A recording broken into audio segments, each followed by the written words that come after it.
जय श्री राधे कृष्ण दोस्तों, जय महादेव। अधिक मास महात्म्य कथा के कल के अध्याय में हमने जाना था कि मुनि वाल्मीकि राजा दर्दनवा को पुरुषोत्तम मास के पूजा विधि का वर्णन बताते हैं। इसके आगे की कथा हम आज के अध्याय में श्रवण करेंगे। 22वां अध्याय।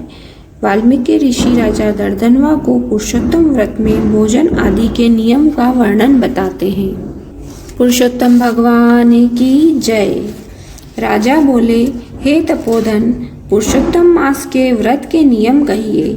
श्री नारायण बोले, राजा दर्दनवा ने वाल्मीकि मुनि से पुरुषों के कल्याण के लिए जो प्रश्न किया है वही तुमको सुनाता हूँ। श्री वाल्मीकि जी ने कहा है, हे राजन, इस पुरुषोत्तम मास में हविष्य अन्न जैसे खीर अथवा गेहूं, चावल, सब प्रकार के मूंग, जौ, तिल, मटर, समा, सोखिया, निबार, अदरक, काकोल, कंदमूल, ककड़ी, केला, सेंधा या समुद्री नमक, दही, माखन, पनीर, आम, हरड़, पीपल, जीरा, सौंठ, इमली, सुपारी, आंवला, गुड़, खांड, हविष्य अन्न जो तेल में न पकाया हो उसे कहते हैं। इस प्रकार बना भोजन खाने को उपवास के समान विद्वान कहते हैं।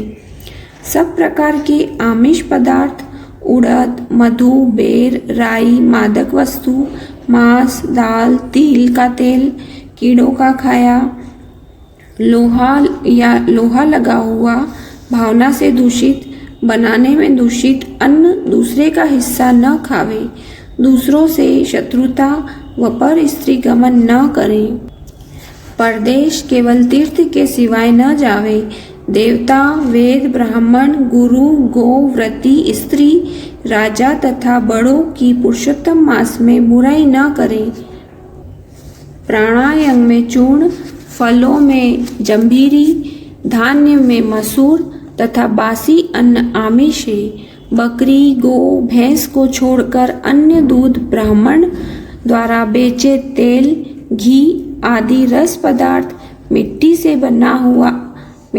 पैदा हुआ नमक, तांबे के बर्तन में रखा दूध, दही, घी, चमड़े के पात्र का जल, अपने लिए बनाए अन्न को पंडित लोग आमिष कहते हैं।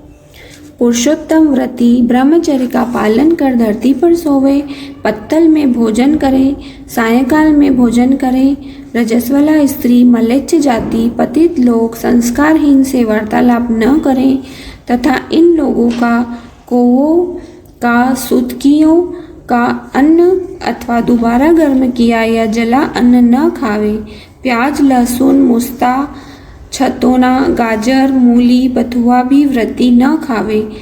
इस व्रत तथा अन्य व्रतों में भी इन वस्तुओं को त्याग दे। कृच्छ आदि व्रत अपनी शक्ति के अनुसार विष्णु भगवान की प्रसन्नता के लिए करें। पेठा, कासी फल, तरुणी, मूली, नारियल, कलिंगी फल, आंवला, गोला, अलंबू, पटोल, बेर, चर्म बैंगन, वल्ली साग, कमलनाल आदि साग पुरुषोत्तम मास के प्रारंभ से पूर्णिमा तक न खावे। गृहस्थ हमेशा रविवार में आंवला न खावे। पुरुषोत्तम मास में जो जो वस्तु हो वह पुरुषोत्तम भगवान की प्रसन्नता के लिए ब्राह्मण को दान करके खाना प्रारंभ करके, हे राजन, नियम के बिना कोई फल प्राप्त नहीं होता है। पुरुषोत्तम मास का व्रत शक्ति हो तो उपवास रखकर करें अथवा घी या दूध पीकर रहें। व्रती पुरुष फलाहार करके रहें। जैसे भी व्रत भंग न हो उसी प्रकार काम करें। प्रातःकाल उठकर नित्य कर्म करें, फिर श्री कृष्ण को हृदय में स्मरण करके भक्ति पूर्वक नियम धारण करें। उपवास रहना, रात्रि भोजन, एक समय कभी भी भोजन का निश्चय करके व्रत प्रारंभ करें। श्रीमद् भागवत की कथा इस मास में सुने, इसके पुण्य को ब्रह्मा भी नहीं कह सकते। श्री पुरुषोत्तम मास में लाख तुलसी दल से शालिग्राम भगवान का पूजन करें, उसका पुण्य है। कहे हुए नियमानुसार व्रत करने वाले पुरुष को देखकर यमदूत इस प्रकार भागते हैं जिस प्रकार सिंह को देख हाथी भागते हैं। इस मास का व्रत है राजन, सैकड़ों यज्ञों से श्रेष्ठ है।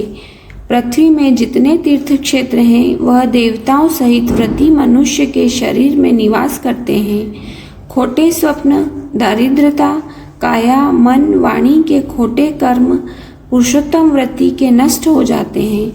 हरि भक्ति जब निश्चल होकर पुरुषोत्तम की सेवा में होते हैं तब इंद्रादि देवता पुरुषोत्तम की प्रसन्नता के लिए उसकी रक्षा करते हैं। पुरुषोत्तम व्रती जहाँ भी रहते हैं वहाँ भूत, प्रेत, पिशाच उनके सामने नहीं ठहरते हैं। इस प्रकार आज की कथा यहीं समाप्त होती है। आगे की कथा हम कल के अध्याय में श्रवण करेंगे।